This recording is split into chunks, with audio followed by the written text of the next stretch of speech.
Bonjour, je m'appelle Marianne Nunes, je suis trésorière de la filière sociale enfance et donc élue sur la filière et au central. Bonjour, je suis Marilyn Dubosc, je suis trésorière du CSE-MSPA, filière personnes âgées.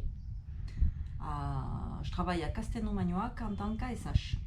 Isabelle Thinault, trésorière du comité social et économique filière médico-sociale enfance-adulte, fumeuse. Et effectivement, ça fume dans le cerveau quand on doit s'occuper de ça, d'une trésorerie. Parce que c'est un travail de précision, c'est un travail de responsabilité.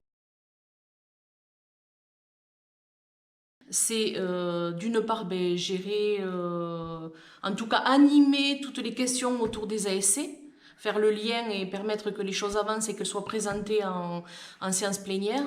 Ensuite, il y a aussi toute la partie trésorerie avec la gestion des frais des élus, régler les factures.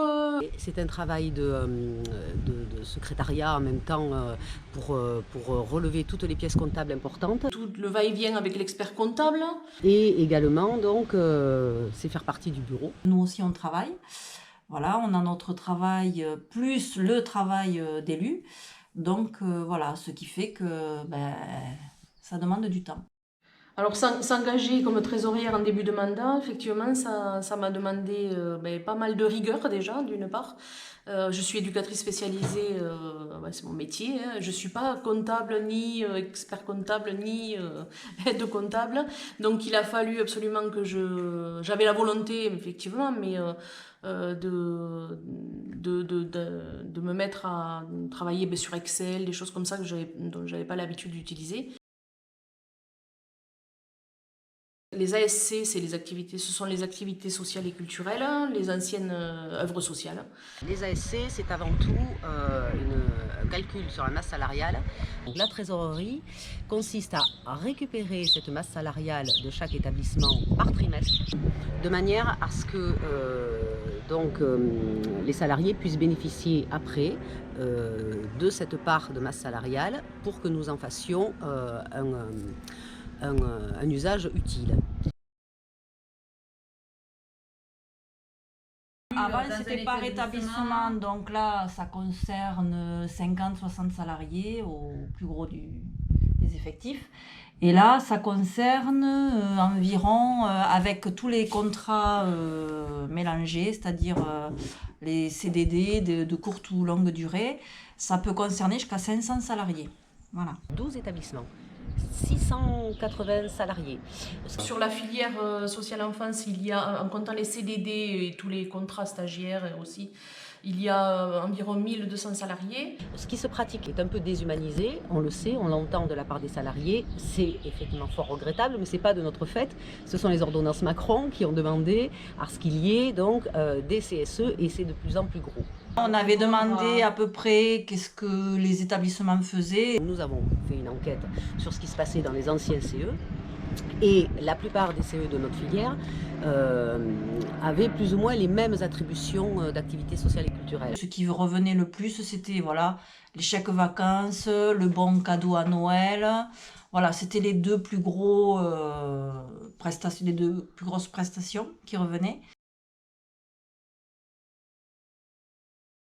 Il y a une réglementation bien précise concernant ceci. D'ailleurs, je sors du bureau des personnes qui font un contrôle URSSAF à l'ANRAS, et notamment sur les CSE actuels, donc 2018, 2019 et 2020. Donc que nous ayons un comptable, c'est une très bonne chose, et que nous soyons dans les clous, c'est encore mieux. Alors, on est dans les clous pour les chèques de Noël. Il y a moins, on va dire que la réglementation est plus légère, on n'a pas besoin de faire de tranches. Il est possible de recevoir pour tout le monde la même somme et c'est ce qui s'est passé à Noël l'année dernière. Cette subvention de Noël peut être utilisée sur le site au niveau de tout ce qui est shopping, c'est-à-dire que vous pouvez aller partout, acheter ce que vous voulez et vous recevez aussi chez vous. Voilà. Contrairement aux subventions d'été qui sont simplement attribuées pour le loisir et la culture. Voilà. On a mis en place dès le début du fonctionnement du CSE il y a un an, un peu plus d'un an, un groupe de travail avec différents élus qui se réunissent régulièrement pour faire les propositions en séance. Notamment, par exemple, ce qui a été fait concernant le quotient familial, où nous avons réfléchi en amont, faire des propositions sur voilà, les différentes possibilités. Les tranches, ensuite, ça a été tout le travail autour de la répartition par tranche. Comment on allait s'y prendre, qui faisait quoi, voilà, et plein d'autres questions comme l'accès aux droits, enfin voilà, des choses qui sont encore en cours de travail. Nous avons décidé en filière, vu le nombre de salariés qui sont présents aujourd'hui, d'utiliser une plateforme qui, elle, est complètement légale et qui aide beaucoup le travail des élus concernant l'attribution des ASC. Heureusement que nous avons un site qui permet justement la gestion des ASC, parce que le fait qu'on se retrouve en filière, effectivement, ça fait énormément de salariés en même temps pour les mêmes subventions.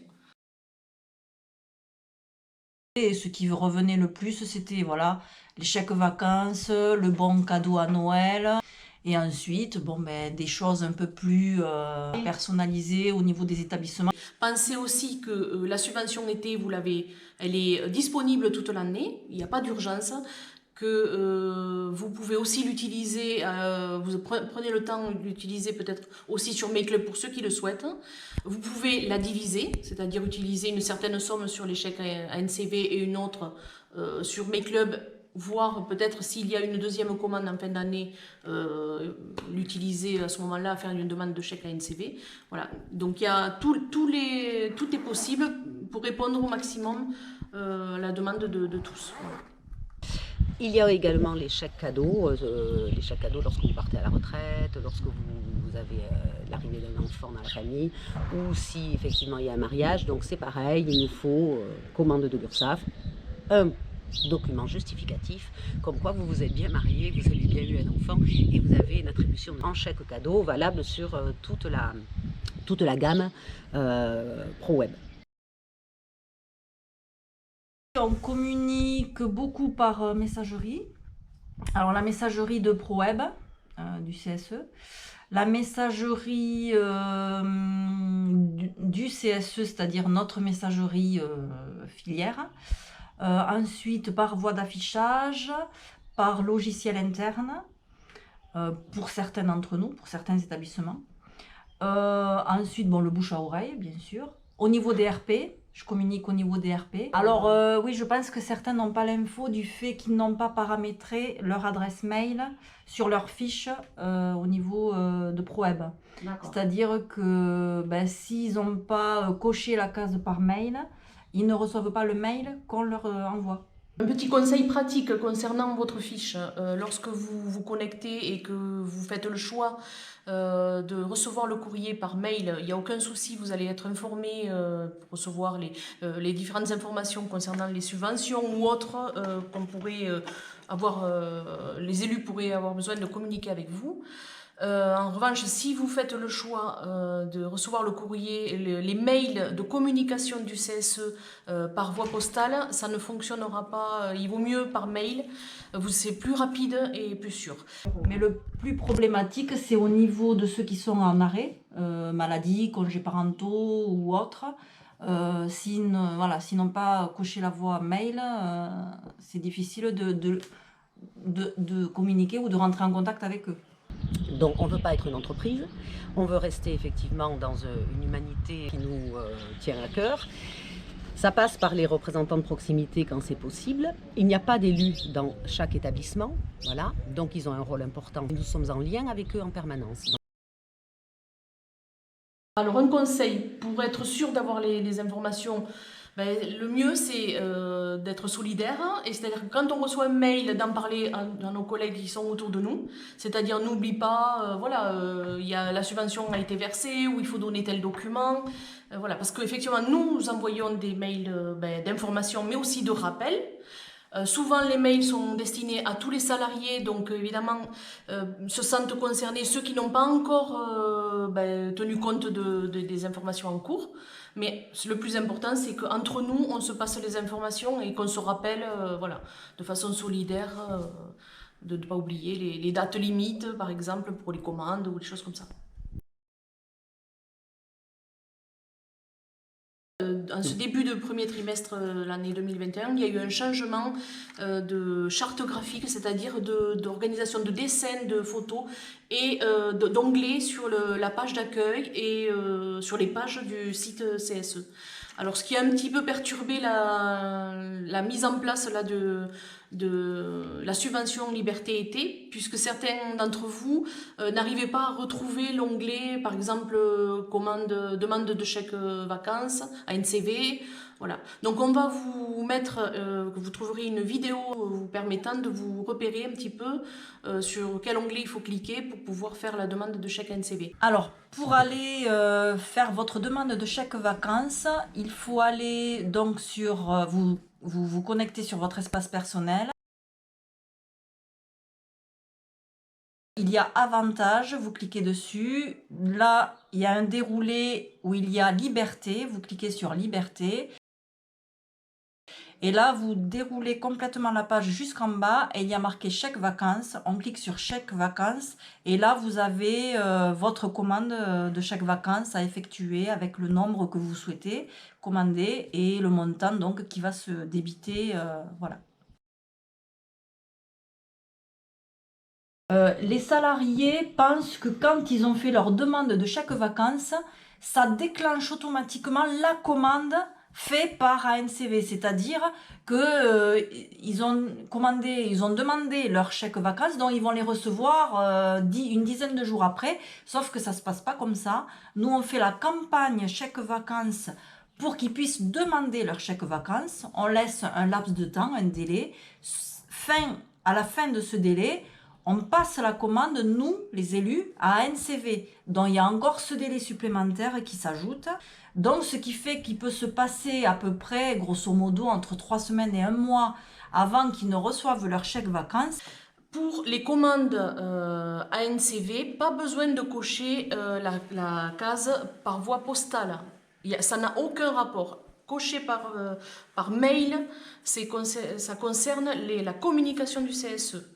Les commandes ANCV qui arrivent par courrier, si c'est le cas dans votre filière, ça n'a aucun rapport avec la communication postale ou mail. Ce n'est pas une obligation. Les avis d'imposition ne sont pas obligés d'être donnés au CSE, auquel cas les personnes ont l'attribution la plus faible. Parce que c'est ce que nous demande l'URSSAF, vérifier que les avis d'imposition correspondent au quotient familial. Certains ont pu se tromper en calculant leur quotient, ont calculé 2 parts, et lorsqu'on regarde l'avis d'imposition, ils n'en ont pas 2, mais 2,5 ou 3, ce qui descend leur quotient, et donc l'attribution de la subvention est plus importante. Donc ça sert aussi à ça. C'est pas du flicage, c'est une demande de l'URSSAF. Un autre problème que le CSE rencontre, c'est par rapport au site de MyClub qui est rattaché donc au site du CSE. Les personnes qui vont commander ou passer commande sur MyClub, s'ils ont fait une erreur ou s'ils veulent revenir en arrière, annuler la commande ou faire bref, des modifications, nous contactent à nous pour résoudre le problème, sauf que comme c'est un site indépendant, les élus du CSE ne gèrent pas le site de MyClub, donc il faut contacter le service client de MyClub pour pouvoir résoudre effectivement le problème dont il est question. Entre 20 et 30 heures, peut-être, c'est pas loin. Nous sommes 3, il y a la trésorière adjointe qui est Marie-Pierre Capel, le secrétaire de la filière, Stéphane Balanche, et le secrétaire adjoint, Cédric Gaillet, qui ont un accès administrateur à ProWeb et où nous pouvons effectivement non seulement corriger quelques fiches lorsqu'il y a eu des erreurs au niveau du service RH, et également donc faire ce calcul de quotient familial, parce qu'il faut aller vérifier, parce que c'est ce que nous demande l'URSSAF, vérifier que les avis d'imposition correspondent au quotient familial. Alors nous avons 5 heures d'attribuer en tant que trésorière, 5 heures dans le mois. à faire notre travail de trésorière, mais on peut dire que ça nous prend le triple d'heures à effectuer en tant que trésorière, quoi. Avec à répondre soit individuellement aux salariés, à gérer enfin, toute la logistique comment dire, du site, quoi, hein, du site ProWeb. On n'est que deux à répondre aux salariés, à s'occuper du site. Karine Dubois. Ensuite, il y a Arlette Ginesti qui est la trésorière adjointe. Donc, ça nous demande du temps puisque nous aussi on travaille. Voilà, on a notre travail plus le travail d'élu. Donc, voilà, ce qui fait que ça demande du temps. Alors, il y a des périodes où c'est un peu plus calme, hein, où on peut s'affairer à d'autres sujets que les ASC, mais effectivement, il y a quand même 2-3 moments dans l'année où, sur 3 mois, on est à fond sur ce sujet-là, parce qu'effectivement, on doit faire attention à la confidentialité, donc on est peu de personnes à gérer les fiches. Donc effectivement, ça repose sur beaucoup de travail pour peu de personnes sur ce sujet de la gestion du site du CSE. Donc beaucoup d'heures. Donc je ne suis pas toute seule quand même à faire tout ce travail. Il y a Laurent Noël qui est trésorier adjoint en premier lieu, hein. Et puis après il y a deux élus aussi de la filière qui nous aident à gérer un certain nombre de fiches. L'astuce pour utiliser vos chèques vacances, si vous n'avez pas d'idée pour les dépenser, il y a aussi vous pouvez créditer vos chèques vacances sur le boîtier des autoroutes de Vinci. Il n'y a pas d'abonnement, donc vous pouvez créditer vos chèques vacances sur l'année, sur la période, à hauteur de 150 € par an.